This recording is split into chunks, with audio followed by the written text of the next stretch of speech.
आपण पाहत आहात कराड टुडे न्यूज। आज सकाळपासून सर्वत्र जोरदार पावसाने हजेरी लावल्याने अनेक ठिकाणी हातातोंडाला आलेले शेतातील पिकांचे मोठे नुकसान होताना दिसत आहे। अशातच कराड तालुक्यातील शामगाव येथील बापूराव पोळ यांनी वाट्याने केलेल्या सोयाबीन पिकात पावसाचे पाणी साचल्याने बापूराव यांच्या पायाखालची जमीन सरकली। सोयाबीनचे झालेले नुकसान पाहून शेतात साचलेल्या पाण्यात बसून बापूराव यांनी अक्षरशः हंबरडा फोडला। मुख्यमंत्री साहेब, आमच्या 5वीला दुष्काळ पुजलेला आहे आणि आता हा ओला दुष्काळ।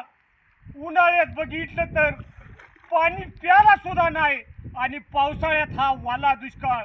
काय करायचं आम्ही? मुख्यमंत्री साहेब, आमच्यावर जरा लक्ष दिलं पाहिजे, नाहीतर आम्ही उपाशी मरून जाऊ। मुख्यमंत्री साहेब, मुख्यमंत्री साहेब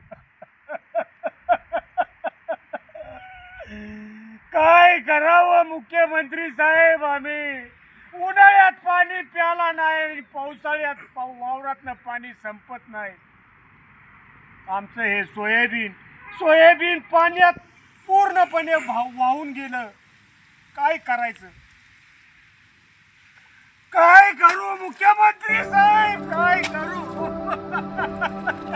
जगावं का मरावं?